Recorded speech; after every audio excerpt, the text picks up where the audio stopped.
morir a Brussel·les, encara exiliat, i Joan Ferrater, que és el germà de Gabriel Ferrater, un personatge. Gabriel Ferrater va ser dels dos germans el més conegut perquè és un dels grans poetes del segle XX, però Joan Ferrater va ser un gran crític literari i també va escriure poesia bastant homoeròtica, interessant, i els dos van ser un dels grans promulgadors de l'obra de Carner en un moment en què la seva poesia havia quedat arraconada perquè no convergia amb els criteris que la crítica en aquell moment considerava que era el més important, que eren estàvem en un moment encara de franquisme, per tant s'entenia que la poesia havia de servir per fer la revolució o per lluitar contra Franco, tenia un sentit social, i la poesia de Carner, que sobretot és una poesia més de caire intimista, però no per això vol dir, havia quedat cada cop més arraconat. I llavors els germans Ferrater van fer una gran feina d'enaltir la seva obra i de divulgar-la. Llavors, volia començar amb aquest poema de Joan Ferrater, a Josep Carner, quan va morir, i si voleu començo directament i després en parlarem, d'acord? Diu, 4 de juny de 19... És el senyor que anava pel camp i que en tornant de donar un vol deia el que havia vist, a tots portant consol. Josep Carner és mort. Tota la saba del món ha refluït cap a l'avís. Ja hi tornarem, però quedem-nos amb aquests versos que diu és el senyor que anava pel camp i que en tornant de donar un vol deia el que havia vist a tots portant consol. Quedem amb aquests versos perquè hi tornarem més endavant, d'acord? He estructurat una mica en 4 apartats. El primer, unes pinzellades biogràfiques per situar-lo més o menys, per comentar-lo, però no m'hi vull entretenir gaire perquè m'interessa la seva obra. Llavors parlarem d'alguns poemes, alguna selecció que he fet jo per il·lustrar, per comentar. Llavors parlarem una mica d'una part de preguntes que, si voleu, les podeu anar ja dient per aquí. Crec que hi ha com un botó a fer aquí mentrestant i llavors quan quedi un quart d'hora els podem comentar i ja està. Bé, molt bé en l'obra de Carner. Carner és un gran autor i, per tant, com tot gran autor, molt poques persones podrien considerar-se experts en aquest autor. Jo no soc una d'aquestes, hi ha molta gent que n'ha parlat molt i molt bé. Natura, amb un dels grans estudiosos de Carner, el de Grau. N'estic molt enamorat, per tant, en aquest sentit sí que he fet coses friquis com apropar-se a l'obra de Carner. Veig com jo el gaudeixo, sobretot. No sé, intentaré que no sigui ni molt acadèmic ni res, sinó com veig jo Carner i que a veure, aviam si us agrada i que també el vulgueu llegir, que està bé. Josep Carner va néixer el 1884 i va morir el 1970, com els grans autors del segle XX, que van viure tot un seguit de circumstàncies a tot el món. Ara estem aquí una mica exaltats perquè estem en aquesta magnitud, però, clar, Carner neix el 1884. Ell comença a ser una persona que s'entén en un món determinat i ja estem a principis del segle XXI. Clar, aquesta època de tombants de segle, com ve al principi de la configuració del catalanisme com un moviment polític modern d'Espanya, i en aquestes operacions obrera, mil històries, però en aquest curs de la creació de la Mancomunitat, que és una mica el retorn a l'autogovern, en certa manera, des del 1700, el Felip va destruir tot el que era la vida política catalana, viu la dictadura de Primo de Rivera, la República, la Segona Guerra Mundial. És important que el situem una mica en aquests. Llegint la seva poesia, ell mai fa referències directes a moments històrics. No diu, la Segona Guerra Mundial. Referències, evidentment, perquè formaven part de la seva vida i li importaven, va ser un home molt implicat en la política del seu temps, però no és una poesia, en aquest sentit, que reflexi que passen durant el transcurs de la vida de l'autor. Carné és una persona molt precoç, és un nen superdotat, gairebé, fins i tot. Una revista infantil que es deia L'Oreneta, i als 15 anys guanya un accèssit als Jocs Florals de Barcelona, poca broma. Aviam, els Jocs Florals de Barcelona ja no tenien la importància que tenien als anys 50, diria. Van formar part de tota aquesta operació que s'ha anomenat la Renaixença, que Catalunya renaixia, però no estava morta. Del 1899 al 1905, Carné guanya 13 guardons, deuen ser 13, del 1899, que en té 15, doncs més 6 anys, fins als 21. Jo no, saps? Molt poca gent això ho pot fer. Més coses. El 1902 ja podies accedir a la universitat abans, però ell va cursar la carrera, és a dir, ja estava bastant avançat, i als 20 anys es llicencia en Filosofia i Lletres. Dirigeix revistes literàries com la revista Catalunya, escriu articles a La Veu de Catalunya, que era una mena de diari Ara del moment. Doncs imagineu-vos ser articulista a l'Ara amb, no sé, 20 anys, vull dir, és gairebé inimaginable. La lògica de l'IEC, que l'IEC també va ser creada per Prat de la Riba, per crear una... doncs fer elevar el nivell del coneixement català. I la secció filològica va ser la missió de configurar, de fixar la llengua, de configurar una gran... Recordeu que Fabra, segons Josep Pla, és l'únic català a qui tothom... Però, clar, Carné és un dels homes de confiança de Fabra.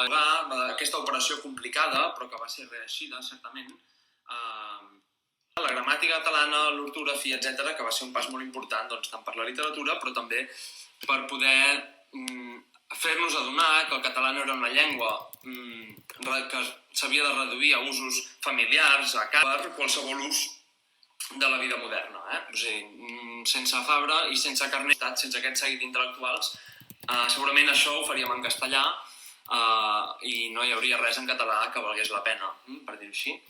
Molt bé. Carné, als 30 anys, ja ha publicat 10 poemaris. Poca broma. N'hi ha 3 que destaquen, perquè són molt importants. Un és Els fruits saborosos, que segurament molt per vosaltres, sinó perquè és com s'ensenya, que no s'ensenya bé. Potser no, potser vau tenir sort. Línies del postsimbolisme, que és una mica la corrent europea que en aquell moment estava... que s'exhaurís la poètica del simbolisme. I La paraula en el vent, i que va servir perquè després tant Riba, Foix, tota la seva obra poètica tinguent un referent. Perquè Carné, clar, diguéssim que dels poetes seus hi havia hagut Verdaguer en català. És a dir, l'altre dia m'ho deia ho comentàvem si hagués tingut de referents directes, si haguéssiu coetani de Baudelaire, de Mallarmé, europeu del moment gairebé. Què passa? Que aquí tenim el que tenim, els menors, teníem Maragall, que destacava, però tampoc va ser un poeta. Però no era un puntal que hagués fet un canvi de configuració. I llavors Carné, amb La paraula del vent, doncs, sí que fa... Això és molt important. Què passa? Polític, de la mancomunitat, del moment, etc. Amb això que s'ha dit, jo estic bastant en contra de considerar Carné un autor en els seus principis, doncs, com que forma part d'una societat, pot compartir un seguit de característiques, un seguit que Eugeni d'Ors anava posant etiquetes de qui era carnets, de qui era noucentista i qui no, i Carné sí, perquè era un exvota el 14, i Carné es mor el 1970 i la seva gran obra l'escriu després. Per tant, Carné no és un poeta noucentista, traieu-vos-ho del cap, vale? Com a més, tot i ser un intel·lectual de molt de pes a la societat, de traduir Dickens, de traduir econòmica. I com que no l'aconsegueix, clar, abans quan era solter, doncs evidentment estava casat, tenia fills i per tant necessitava una estabilitat i entra en el cos diplomàtic de l'estat espanyol a Beirut i és, mentre és al cos diplomàtic, que esclata la guerra, és dels pocs diplomàtics que es manté fidel a la república, per tant no torna a Catalunya, a París, després amb l'ocupació nazi de París, ben bé, més o menys, se'n torna. Hola, Marta. D'acord? Bé, això és com que... Sí, recordeu que... Si voleu, comencem. Jo he fet una selecció més aviat temàtica, per agafar hores parlant d'ell. Una mica poemes que a mi m'agraden i que he pensat que seria divertit de comentar-los amb vosaltres i així els podríeu llegir, que és molt més fàcil i molt més interessant, però com que no... Bé, comencem amb un poema que parla de la infantesa. Per què he volgut començar amb aquest poema? Doncs molt perfecte en l'àmbit formal, diccionari de la llengua catalana només amb Carner, perquè inventa paraules, la sintaxi oral parlada a la poesia, té un domini absolut d'un poeta amb manca d'idees, perquè anticarnerians aferrissats que han intentat de totes destruir, considerant-lo un poeta això, que sí, que molt bé, que sap fer gracietes, que no? I llavors, jo amb una mica de mala bava ja he volgut agafar aquest poema, sembla una cosa molt innocent, molt naïf, però perquè veieu que toca els temes fondos de la vida humana, com tots els grans poetes. D'acord? El poema es diu Aparador i és una mena de...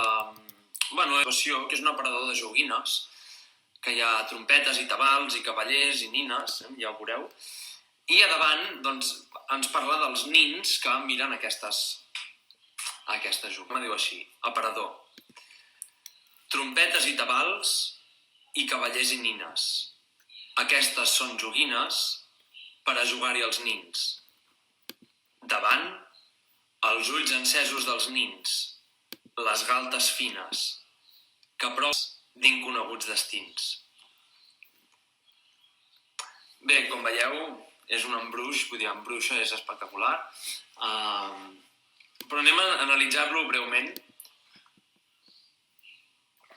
Carner té una gran capacitat molt detalladament, sense res sobrer, allò que vol dir en un poema, sí autònom i no ens calgui de cap altra referència per poder entendre'l i gaudir-lo, i per tant que aquest poema és capaç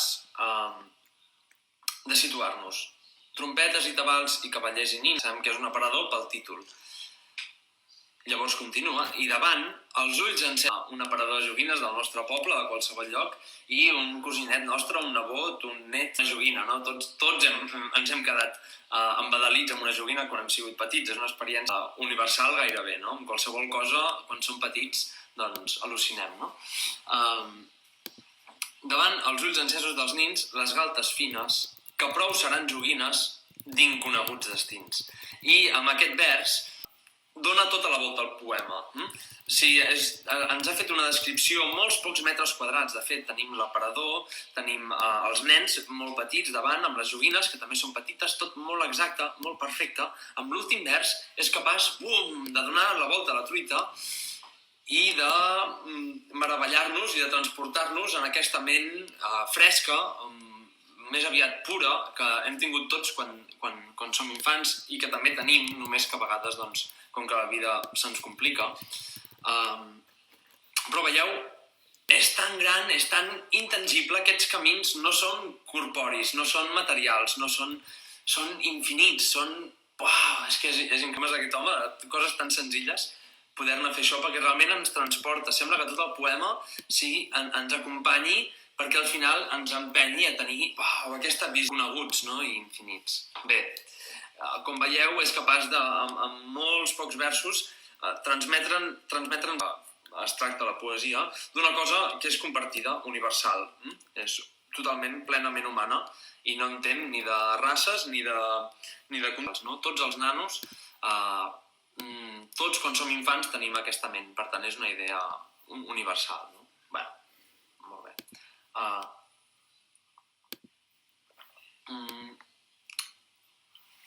La següent temàtica que he agafat són els arbres, és la naturalesa.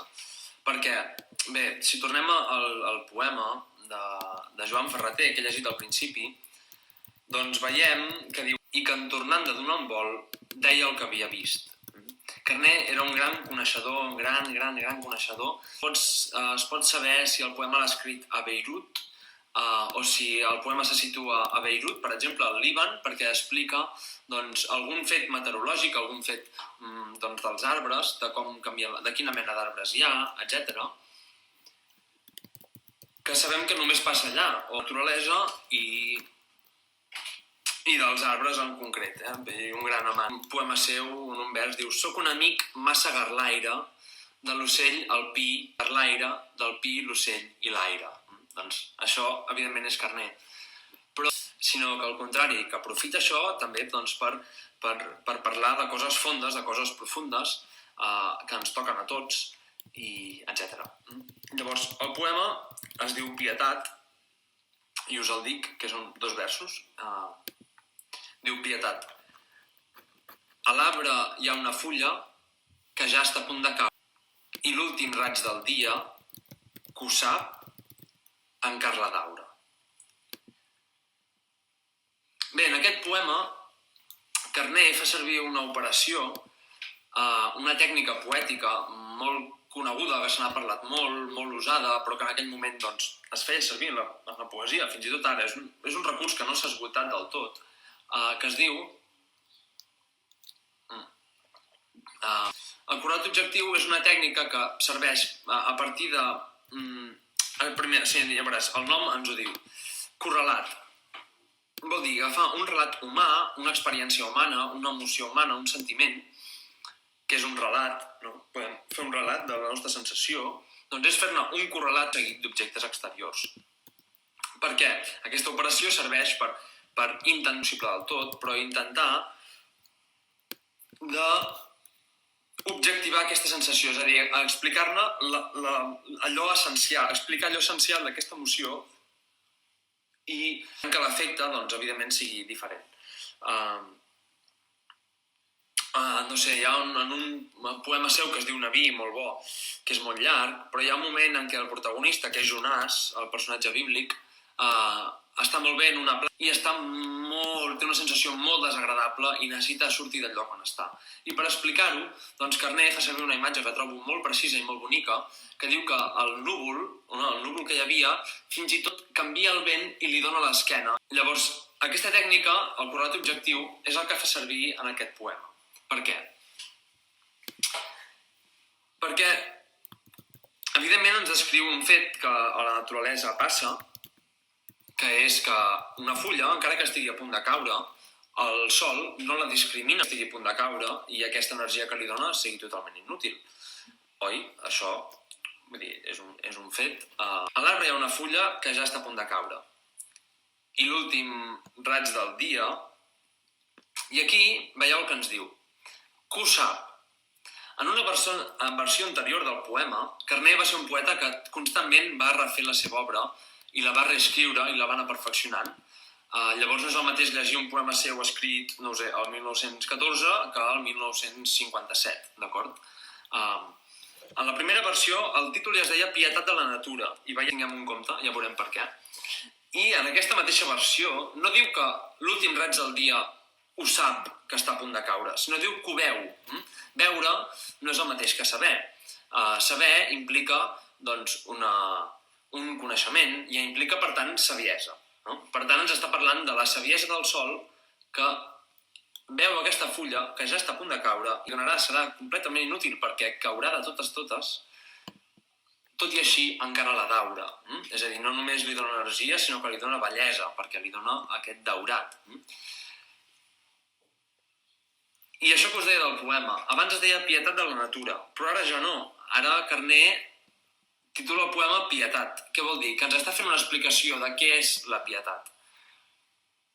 I per tant veiem els humans, o els éssers vius, en part, per explicar-nos una emoció que és plenament humana o com molt animal, però que en cap cas un arbre pot tenir aquesta sensació.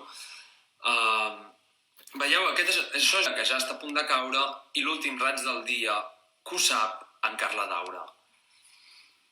A mi sempre em fa pensar, certament, amb la meva besàvia. Però és una experiència, dic la meva besàvia perquè és l'experiència que he tingut jo, però sabeu quan va tenir la seva vida,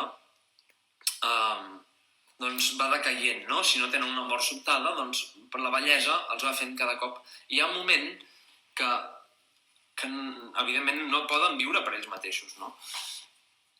Però tot i així, tu estàs al seu... o potser que no et reconeguin, no?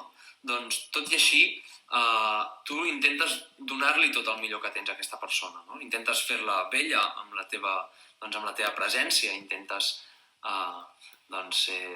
fer-la maca, fer-la més agradable, més plaent, no? El temps de vida que li queda, tot i sabent que sí o sí aquesta persona morirà i que no en podràs rebre res a canvi, no? El sol, que dona la llum a la fulla, ell no rebrà res a canvi i tot i així ho segueix fent. Per tant, això és la pietat, no? Aquí no veiem cap una connotació cristiana carnera, una persona molt catòlica, però mai des d'un sentit moralista o des d'un sentit, no ho sé, carca, que diguéssim. Ell té la seva pròpia visió, és una persona profundament espiritual i la seva visió no entén de doctrines, no entén d'allò que diguin els altres, sinó que ell té la seva experiència i a partir d'aquí ell té la seva fe. I llavors aquest concepte de pietat jo el trobo simplement preciós. Bé, molt bé. Deixem tot això i anem a centrar-nos en un poema de temàtica amorosa, d'acord? És un poema, en un poemari que es diu La inútil ofrena. Carné té una gran capacitat per posar títols als poemaris increïbles. La paraula en el vent, l'oreig entre les canyes, el podeu sentir, sí o no? L'oreig entre les canyes. I aquest, La inútil ofrena, que és, bueno...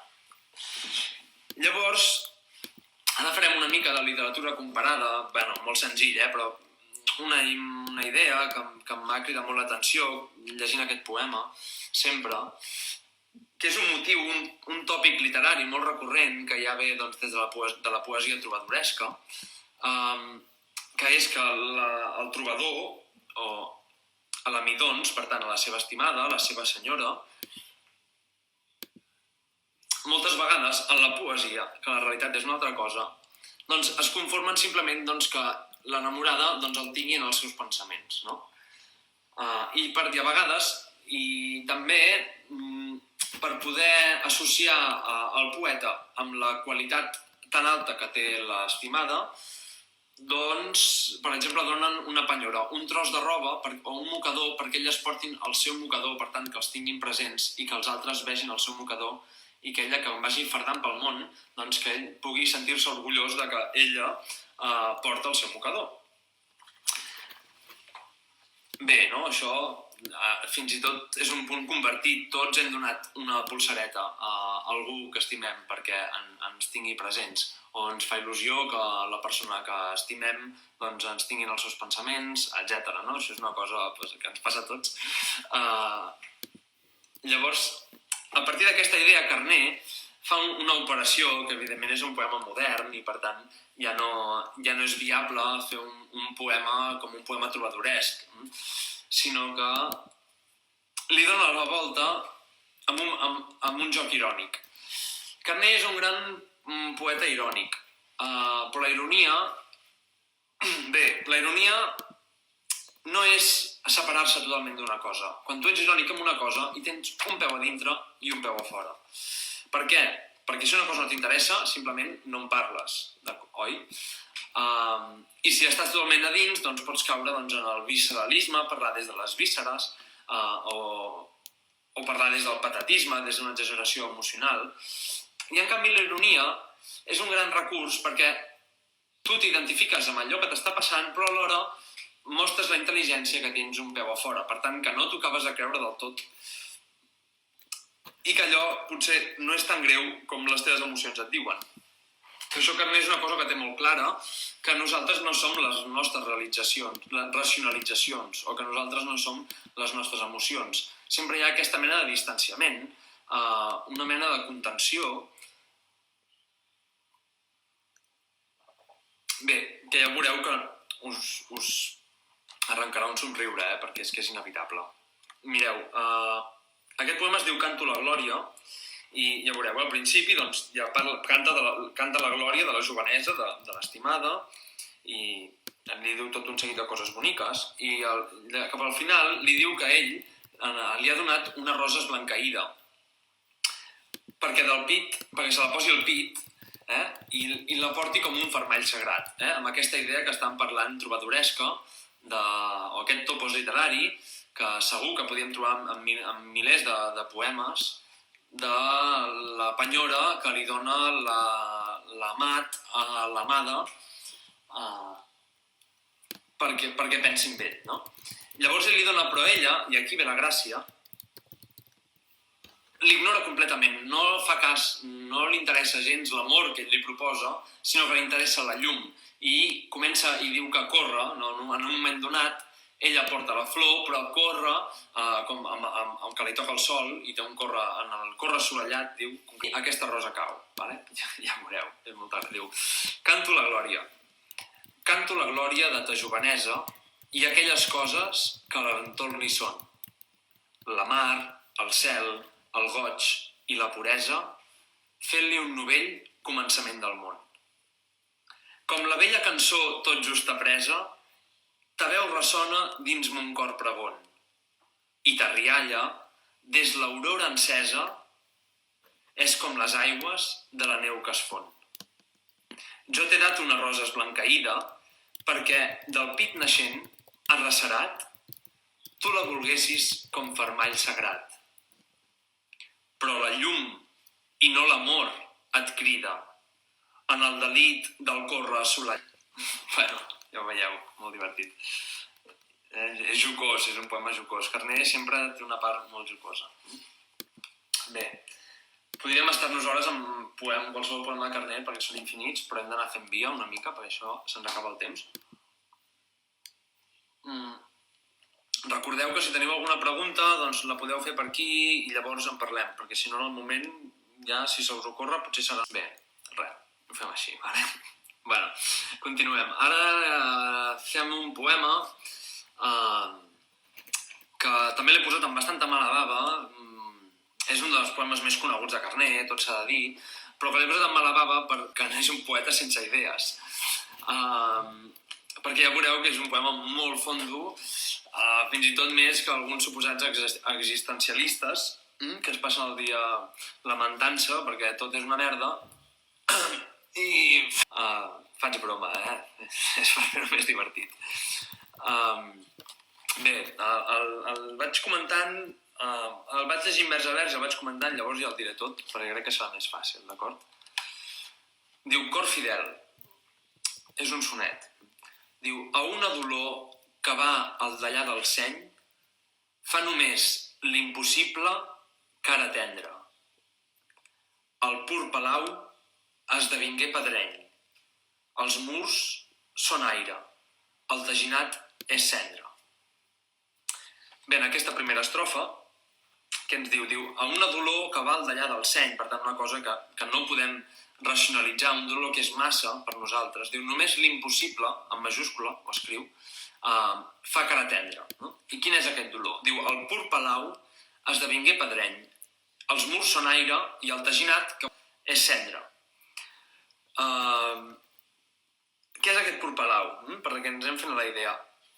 El pur palau, doncs, ella parla de, doncs, sí, aquest poema té moltes interpretacions diferents i totes són justificables. Si són justificables, són vàlides. Aquí no entrarem en disputes sobre com hem de llegir els versos. Jo us explico com el llegeixo jo i si us agrada bé. I si en teniu una altra idea, doncs millor fer unes birres i en parlem. Vale? Però aquí el que ens està parlant, el pur palau, doncs, és l'ideal, no? Quan tenim una vida muntada, que potser moltes vegades tenim racionalitzacions, idees a la nostra ment que ens fan que les coses siguin ideals i siguin perfectes i que tinguem vida i que ens semblem que siguem gairebé immortals, no? Però hi ha moments en què la vida fa trontollar-ho tot, com per exemple ara, i fa que els purs palaus, les coses que estan molt ben formades, que són útils, que funcionen a dins la nostra ment, doncs es converteixin en pedres, en pedreny, en pedres quedades per allà sense cap ordre. Per tant, els murs són d'aire i el teginat és cendra. S'ha desfet, aquest palau s'ha desfet. Molt bé, anem a la següent estrofa. Diu, i lladre d'aquest lloc desposseït, palpant, caient, roda en la nit, rapisser del record i la frisança.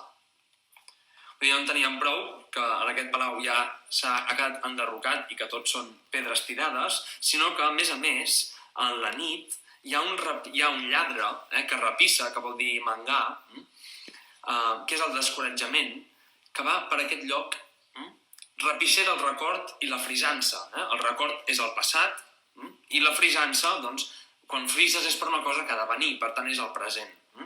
I aquesta, a mi, no sé, m'ha fet molta gràcia ara que em rellegia el poema per poder parlar-lo aquí, perquè, ostres, quan esteu en depres, no us passa que qualsevol idea, record bonic que tingueu o qualsevol il·lusió que us pugui fer que en un moment en què no... Doncs, ostres, aquesta tristesa ho agafa i s'ho queda, saps? I es converteix en una merda. I no ets tu que ho vulguis, sinó que realment estàs depre i no pots fer-hi res. Llavors, veus, tiro les dues primeres estrofes perquè anem a la tercera, però així anem agafant, A una dolor que val d'allà del seny, fa només l'impossible cara tendre. El pur palau esdevingué pedreny. Els murs són aire, el taginat és cendra.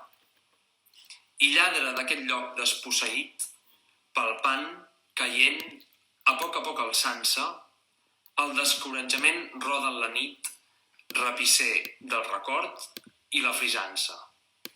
Molt bé. Llavors, en aquest moment tan, no sé, desolador, mai millor dit, aquí el poeta s'alça i ens diu: jo sé d'on ve l'inesgotable foc que animarà la morta polseguera. Veig l'últim monument en l'enderroc.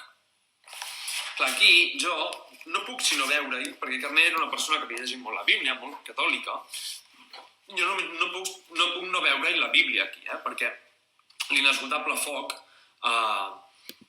és l'esbarzer que es troba Moisès en una cova. Moisès està per allà, xinutxano, tan content, i de cop en una cova es troba un esbarzer que està cremant, però que no es consumeix.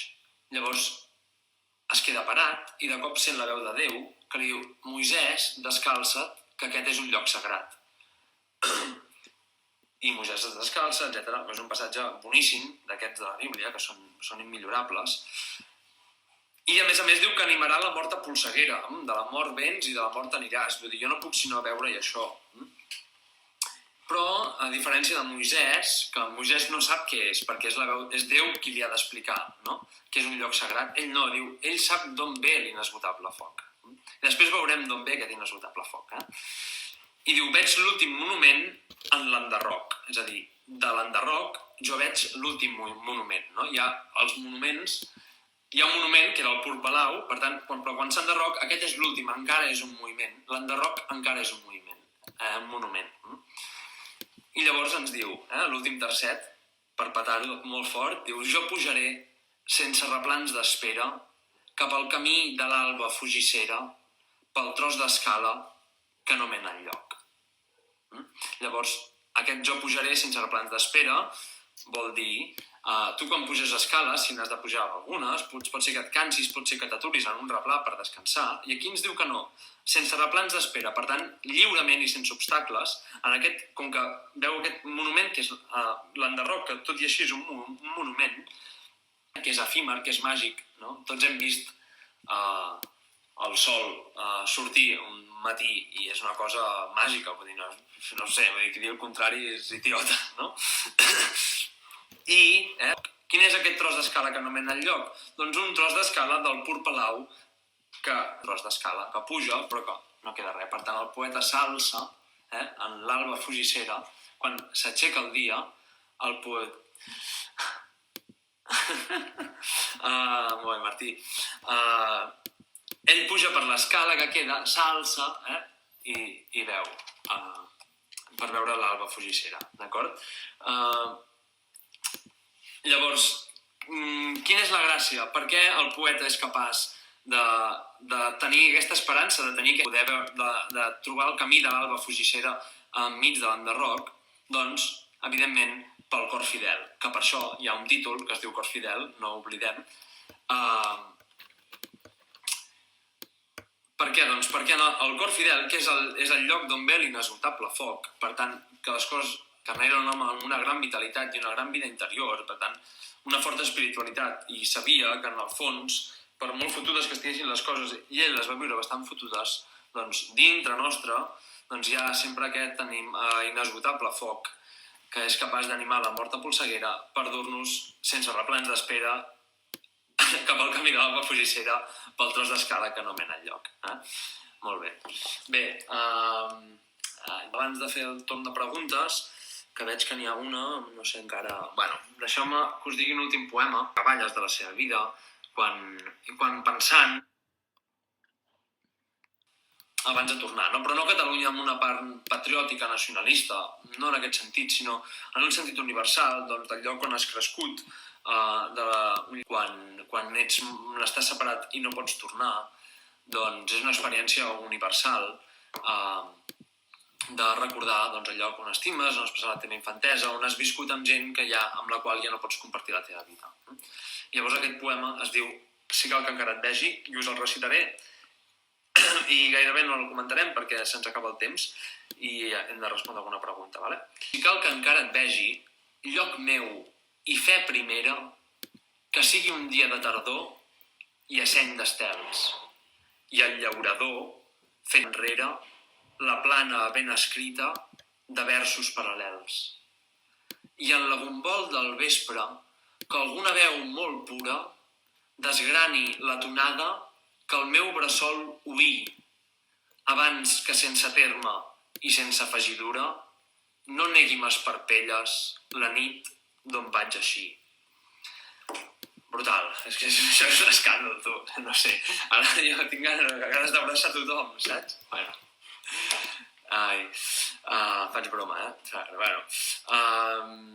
Mireu, si cal que encara et vegi lloc meu i fe primera, és el primer lloc que ha estimat, ha tingut fe doncs, amb el lloc on ha crescut. Que sigui un dia tardor i a seny d'estels, i el llaurador, fet ombra, hagi deixat enrere, quan s'acabi el dia, la jornada, la plana ben escrita, i en el gombol del vespre, que alguna veu molt pura desgrani la tonada que el meu bressol oí. Per tant, està al final de la vida i vol tornar al principi, que per això és la seva fe primera, és la tonada doncs, que et canta la mare o l'àvia o el pare en el bressol. Diu, abans que sense termes i sense afegidura no negui mes parpelles, per tant, la nit d'on vaig així. La nit d'on vaig així, d'on venim quan naixem? Una nit, no en tenim ni idea. I on anem quan ens morim? Una nit, no en tenim ni idea. Per tant, la nit d'on vaig sortir també negarà a les nits, pum, que me les tengui i, per tant, que em mori. Sense termes i sense afegidura, que al fi cap i a la fi és el que és la mort. Una cosa sense termes, tot d'una, i sense afegidura, perquè és la mort i t'has mort i tururut violes. Bé, molt bé. Bé, anem a mirar, no sé, aquí, a veure si hi ha algun poema, alguna pregunta, no sé, i això? Sí, molt bé, no és una pregunta, però em diuen que per Twitter, vam fer una acció que són llibreters de la llibreria Documenta, anem a fer una mica d'autobombo, mentre no hi ha cap pregunta, aviam si algú s'espavila, si no, aniré xerrant, Vam fer una acció per commemorar també els 50 anys de Josep Carner, que va ser dir-li 50 joves relacionats amb el món de la cos, músics, humoristes, que fessin vídeos recitant un poema de Carner. I sí, molt bé, Nora. I bé, els hem anat penjant al Twitter de la Documenta sota l'etiqueta Carners MDMA. Sí, divertit, no? I també al web de la Documenta i al canal de YouTube, i us recomano perquè la gent ho ha fet molt bé i encara no els estem penjant, encara queden uns quants dies perquè els pengem tots, però anem penjant 3 al dia i res, us recomano a llegir-vos, a veure'ls i, bueno, no ho sé, l'aviam, si ningú té cap pregunta, doncs podem parlar d'un altre poema. Jo crec que encara ens queden, bueno, 5 minutejos, això ho acabem ja. Sí, deixeu-me buscar-ne un, si ningú té preguntes. Aviam... Sí, mira, llegem un molt divertit, que és així més, bueno, d'àmbit social, bueno, una mica. Carner fa aquesta cosa de la poesia moderna, que és el badant, el badoc, aquell que va simplement per la ciutat i una mica el flaner, saps, això del Baudelaire, que el que camina perdut per la ciutat pel simple fet de caminar i a partir del que es va trobant, doncs això és la matèria primera de la seva poesia. I Carné també ho fa, això. I perquè és un poeta modern.